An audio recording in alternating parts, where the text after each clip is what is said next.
इस साल खतरनाक वाली ठंड पड़ चुकी है। ठंड के कहर से सभी थर-थर कांप रहे हैं। चारों तरफ ठंडी ठंडी हवा बहने लगी है और इतनी ठंडी में गरीबों की हालत सबसे ज्यादा खराब है। गोलू आलू और गुड्डी आलू ऐसे ही दो गरीब पति पत्नी हैं। वो दोनों रास्ते में गरम गरम भुट्टे बेचते हैं। आइए साहब आइए, इतनी ठंड में गर्मा गर्म भुट्टे खाइए।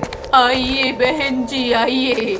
उन दोनों के पास बस एक फटी हुई चद्दर है। ठंड की वजह से दोनों के हाथ कांप रहे हैं, लेकिन वो दोनों भी क्या करें। पेट चलाने के लिए उन्हें इतनी ठंड में भी रास्ते में निकलकर भुट्टे बेचने पड़ रहे हैं। इतने में उन लोगों के सामने एक बड़ी सी गाड़ी आकर रुकती है और लाली नाम की एक टमाटरी अपनी सहेली के साथ बाहर निकलती है। ए बुड्ढे आलू, 4 भुट्टे दे।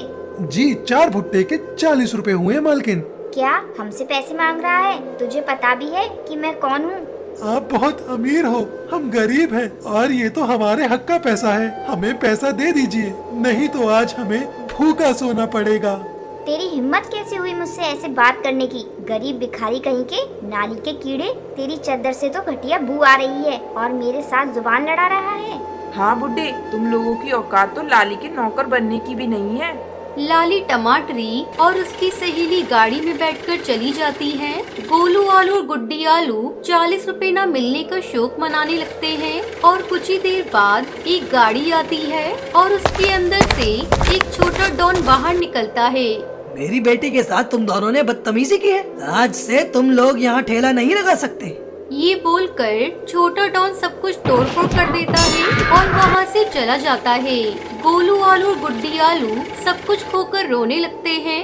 हे भगवान, हमारे पास पेट चलाने का केवल एक ही जरिया था, आज वो भी नहीं रहा। हम जैसे गरीबों को कितना कुछ सहना पड़ता है। गरीब होना इस दुनिया में एक पाप है, पाप।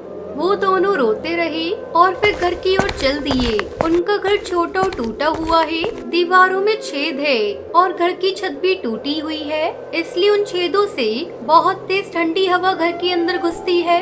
घर लौटकर उन दोनों ने खाना खाया और सो गए, लेकिन रात को बहुत तेज ठंड के कारण वो दोनों कांपने लगे। हम दोनों बूढ़े हो चुके हैं, ऐसे कैसे बिताएंगे सर्दी को? चिंता मत करो, इस दुनिया में अभी भी बहुत भले लोग हैं। वो लोग हमारी मदद जरूर करेंगे। अगले दिन गोलू अपना फटा हुआ चद्दर ओढ़कर काम की खोज में निकल पड़ता है। इधर उधर भटकने के बाद वो एक बड़े से बंगले का दरवाजा खटखटाता है। कोई घर पर है?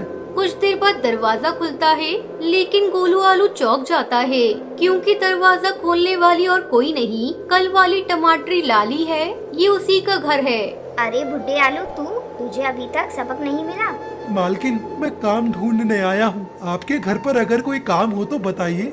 लाली टमाटरी के दिमाग में आइडिया आता है।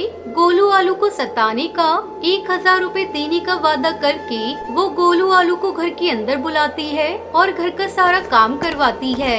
गोलू आलू ठंडी से थरथराते हुए सारा काम करता है और फिर पैसे मांगता है।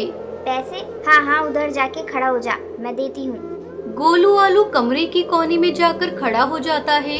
लाली टमाटर एक बाल्टी भरकर बर्फ लाती है और गोलू के ऊपर अचानक से डाल देती है। अरे बाप रे, ये क्या बर्फ? अरे बाप रे, कितना ठंडा बर्फ है। गोलू ठंड के मारे तड़पता रहता है और ये देखकर लाली टमाटरी हंसने लग जाती है। अब आया ना मजा? गोलू आलू कांपते हुए घर से निकल जाता है और दौड़ने लगता है। ठंड के कारण आधा मरा हुआ घर लौटता है। रात को उसे बुखार आता है। लगता है आज मेरा आखिरी दिन है। ऐसी ठंड पहले कभी नहीं लगी, ऊपर से वो बर्फ का पानी। ऐसा मत बोलिए जी, आपको कुछ नहीं होगा, भगवान है ना। इतने में जोर से तूफान आता है। गोलू आलू का घर वैसे ही टूटा हुआ था। तूफान के कारण घर टूटकर बिखर जाता है। गोलू आलू गुड्डी आलू रास्ते पर आ जाते हैं। हे भगवान, बस इसी का इंतजार था। अब तो हमारे बचने का कोई उपाय ही नहीं है। अब हम दोनों को रास्ते पर मरना होगा। दोनों फुटपाथ पर बैठ जाते हैं और मौत का इंतजार करने लगते हैं। सुनिए जी, अगर अगला जन्म जैसा कुछ होता है तो मैं भगवान से प्रार्थना करूंगी कि मुझे अमीर के यहाँ पैदा करे। वहाँ पर कम से कम समय पर खाना तो मिलेगा। हम तो इस जन्म में कुत्ते की मौत मरने वाले हैं। ठंड से हाथ पैर जम गए हैं, बुखार सर पर चढ़ा हुआ है और भूख से पेट में चूहे दौड़ रहे हैं। दोनों जीने की आशा त्याग देते हैं। तभी कुछ दूर एक जोरदार धमाका होता है। वो दोनों देखते हैं कि गाड़ी में आग लग गई है। असल में उस गाड़ी में लाली टमाटरी बैठी हुई है। ज्यादा ठंड की वजह से उसकी गाड़ी का साइलेंसर जाम हो गया है और गाड़ी में ब्लास्ट हो गया है। गाड़ी के अंदर से लाली टमाटरी चिल्लाने लगती है, बचाओ बचाओ, मुझे कोई बचाओ। ये देखकर गोलू आलू खुद की जान की परवाह न करते हुए दौड़कर गाड़ी के पास जाता है और जलती हुई गाड़ी का दरवाजा खोलकर लाली टमाटरी को निकालता है। थोड़ी देर बाद लाली टमाटरी को होश आता है। लाली टमाटरी उन दोनों को देखकर रोते हुए उनसे कहती है, आप दोनों मुझे माफ कर दीजिए। मैंने आप दोनों के साथ बहुत बदतमीजी की है, लेकिन आज आपकी वजह से मैं जिंदा हूँ।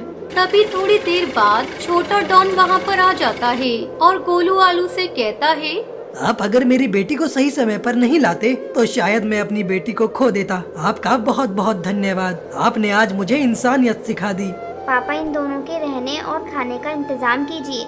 आज से आप दोनों हमारे साथ हमारे घर पर ही रहेंगे। सर्दी में आप दोनों को कभी तकलीफ नहीं होगी, खाली पेट भी सोना नहीं पड़ेगा और अस्पताल में मुफ्त में इलाज भी हो जाएगा। वो कहते हैं ना, जो दूसरों की मदद करते हैं भगवान उनकी मदद करते हैं। उसके बाद से दोनों आराम से बाकी जिंदगी बिता देते हैं।